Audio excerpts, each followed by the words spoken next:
The conquistadors were Spanish conquerors looking for trade routes, adventure, fame, and gold. However, when they tried to conquer the Aztecs, they were up against fierce warriors who greatly outnumbered them. The Spanish needed allies if they were to stand a chance against the might of the Aztec Empire.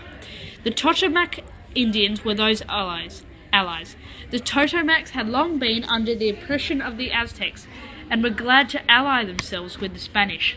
The Spanish, along with the Totonacs, were able to conquer the Americas against overwhelming numbers, suppressing the Aztec culture and introducing horrific diseases to the unprepared Aztecs. However, the effects of the Spanish were surprisingly not all negative. The Aztecs were a primitive people who practiced awful pagan rituals of human sacrifice in order to please their gods.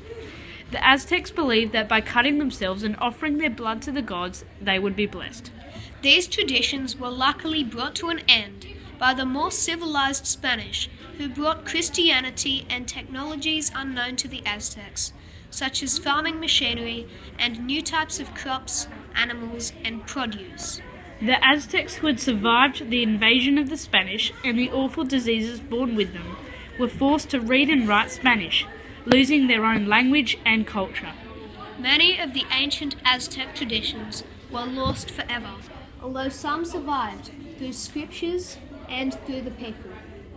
Let's take a look at an interview on the short and long-term effects of Spanish conquest on the Aztecs with Aztec historian Nigel Davies.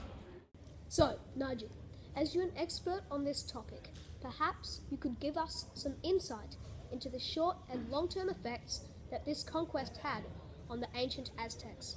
Well, Tom, I'm afraid the short-term effects on the Aztecs are mainly very negative, as they were all forced into slavery by the Spanish, who burned and destroyed many of their natural forests in their new realm, seemingly for no reason.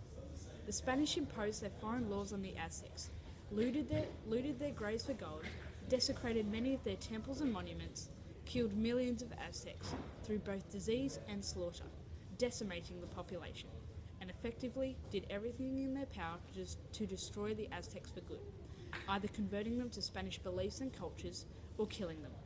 This strategy worked out in the end because the modern-day descendants of the Aztecs do not possess the old Aztec culture or traditions.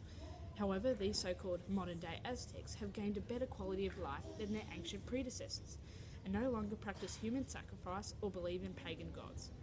These people also live in a world gifted by the introduction of new technologies, which would most likely never have developed under Aztec rule. So just about all of the short-term effects on the Spanish were negative, but some of the long-term effects were great benefits to the Aztecs.